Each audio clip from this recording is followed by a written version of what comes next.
speaking of uncool, the uncoolest daddy of them all, Steve Anthony, is live. Hi, Steve. Hola, Annie. Hey, good looking. That's the Orphan Boy, the Governor General's Award for Children's Literature, done by Paul Morin, and that's Paul there. And Paul's just going to go a little nuts here at Whitney Public School. He's going to do all this stuff, and I don't have to do a thing. I'm just going to eat breakfast, and you're going to enjoy him entertaining you this morning, because far be it for me to ever try and do that. Anyway, this is breakfast. It's the only reason that we're here this morning on breakfast television, because I'm taller than all these people. That's why we took it up. They gave me a sheet of things to do. Anyway, this is Paul Morin. Paul, tell me about yourself. Oh, hi. Good morning, kids. Let's say hi to all the Whitney School kids. Let's say hi. Hi. What you saw there was some of Paul's artwork. What do you do? I'm a painter, and I sometimes play with music. That particular piece is called The Paper Bird, and it's a book cover that will be published soon. I just finished it last week, so that's the newest painting I've done. But we're here today to talk about Africa primarily, The Orphan Boy, which is a book published by Oxford University Press. Perhaps written by you? No, not written by me, but a collection of my paintings. It's a traditional Maasai folk tale, and what we're going to be doing today is we're actually going to share some music. We're going to be playing drums. We got a talking drummer right here. Paul, I want to ask you a question. I don't have my response. There. Do you guys think this is going to be fun? Good. This is going to be one of the way coolest things we've done. All right. Okay, now what we're going to be doing today is we're going to be playing a piece of music, all of us sharing it together. And I've got a special little friend in a computer here that's going to help us, because I've worked on a little composition. Steve's going to be joining us. All the drummers here are going to be joining us. We're going to see you soon. Okay. And we're going to have a new piece of music for you. Okay, let's just do a jam out while we leave. Got a couple seconds here, Jeff, to jam out on? Yeah. Okay, just make as much noise as you can with whatever you got. Just go for it. Just...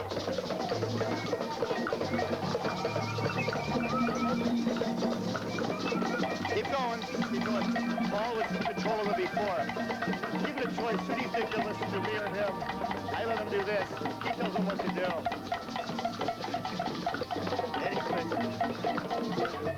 Suzuki. Here in the city, it's Breakfast TV. My name again is David Suzuki. We're here in the east section of Africa. This is Paul Morin. He's illustrated this book I have in my right hand. We'll be speaking with the illustrator of The Orphan Boy moments from now after he finishes letting these kids have their way with African instruments.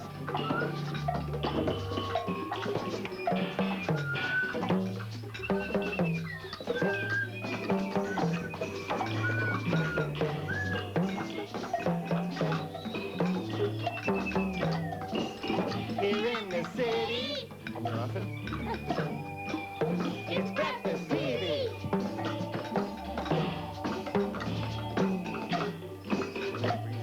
Wait into it. Wait.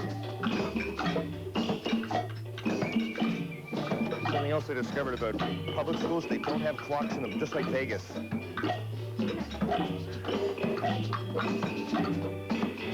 Oh, what's our part? We want to sing again. Here in the city, it's Breakfast TV. You guys are right into it.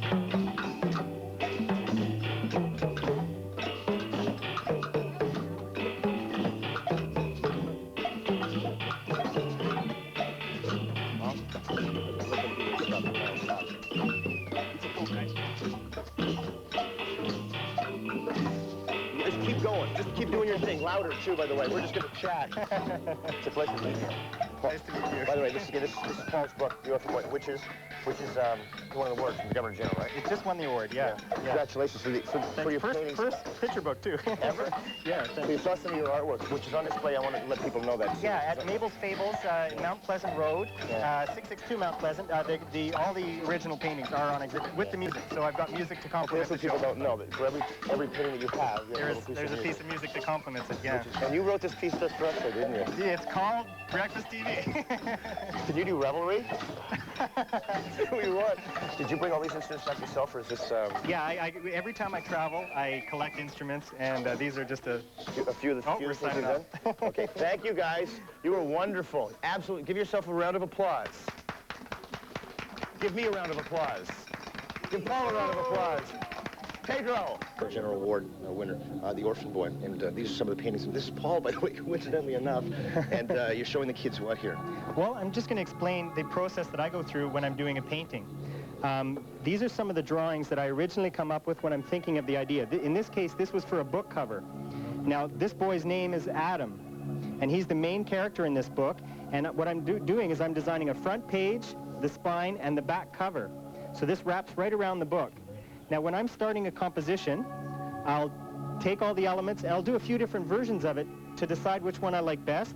I send this to the client. The client comes back to me, and all this writing that I've got up here, when I got the facts back from her, she had mentioned, let's make his clothes, let's put this shirt on him, let's change the color of that, let's put this. And from all these, I eventually design a painting such as this one here. Kids, if I can make a note, this stuff here that's sent back by the client, when you get to be big, what you call it is nag, nag, nag. Okay, that's called nag, nag, nag. This is the nag process. And in the finished painting, which obviously it's a little tough to shoot from there, but we've got a big newspaper. Now the story is called The Paper Bird. So the newspaper is quite significant for this boy. He sells newspapers, but sometimes they blow away on him. And there's a much more involved reason why I integrated it onto the cover like that. But you can see I've got this dusty African feel. There's a sunset happening. All these shadows are stretching across. He's got a stick in his hand that he plays with a tire. Quite often, I don't know whether you've ever seen it, but in third world countries, they don't have toys like we do here. So quite often, they'll make toys out of anything. Anything they can. And that's it. Boys and girls, this is where you're...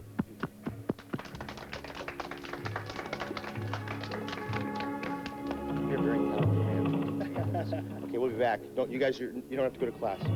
Okay, and you brought slides back. Yeah, so I'm going to take you to Africa with us. Turn the lights. We love fluid people. Okay, this is what?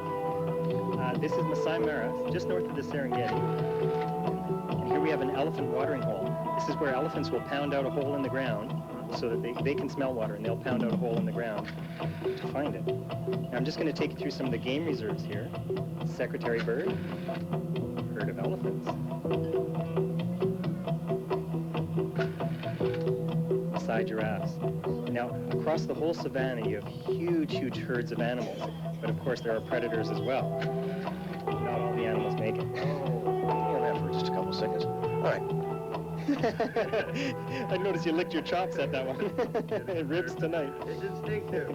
Now at night, the landscape transforms and the Maasai come out. This is when most of their chanting takes place, in the evening. They're nocturnal people. This is the warrior that befriended me, and he's taking me out to look at the elephants. The entrance to a Maasai village. The villages are protected by thorn bushes all around the outside to prevent lions from coming in and eating the cattle. How big would these villages be? There'd probably be a circle, about 75 huts, so they are quite large. I have a couple of interior village scenes here. This would be in Toronto, be like a medium market station. Always have a stupid comment, remember that. These are some of the people that were very nicely teaching me Maasai traditions during the day. This is a Maasai hut. This is the hut I actually stayed in. And here I am. The women are making beadwork at this time. They'll be trading the beads for cloth, primarily print fabrics from Asia. How did you find, do I call this the village's tribe? How did you find these people? Well, I was befriended by Sultan Oledebe, who was a warrior that was hired to protect my campsite at night. And he, after getting acquainted with me, brought me right into his village, and I remained there for 9 days. Was this all in the midst of you getting the stuff ready for this book? Right. I was there for 2 months, and the whole time I was just trying to find out more and more about the Maasai, their way of life. And that looks like your subject for the painting that you had. Look, yeah, that's him. I've used 2 characters that I met. So the boy and the elder are based on 2 individuals that I met there. I've got an eye for this kind of thing. You know what? We're running out of time, so maybe we should go surprise the kids. Let's go see the kids. Don't tell them. I think they want to be on TV. It's fascinating stuff. Absolutely. I've been eating Buchanan the hamster's food. Bird. Look, it's you! Say hi. Say goodbye. Say weasel. Award winner on the kids' book. He got like lots of money for this. First time. Anyway, so he's teaching the kids here at Whitney Public School about African instruments, etc., etc. So that's Paul. Ignore me. Over there. This is some of the music Okay, that we're he all going played to start drumming again. For each of his paintings, what he's done is he's created a little piece to go along with it. So when you go check out the gallery, that's what you find out.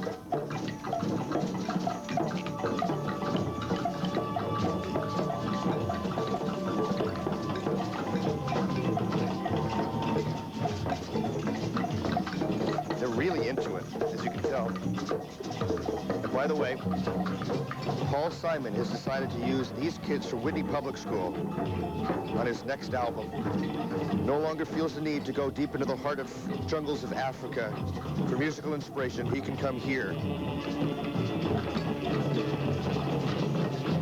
Evoking the sense of the African savannah on safari. Pedro, I'd like to Incorporating introduce rhythms from all over Africa. you, ladies and gentlemen, with Linda McCartney.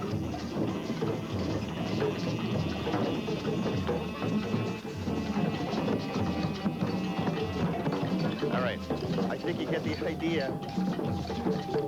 For those of you who weren't awake already, I hope you are now. If you can hear me there, check it out. It's The Orphan Boy. Get it for your kids. It's really a wonderful little story that I've had a chance to read this.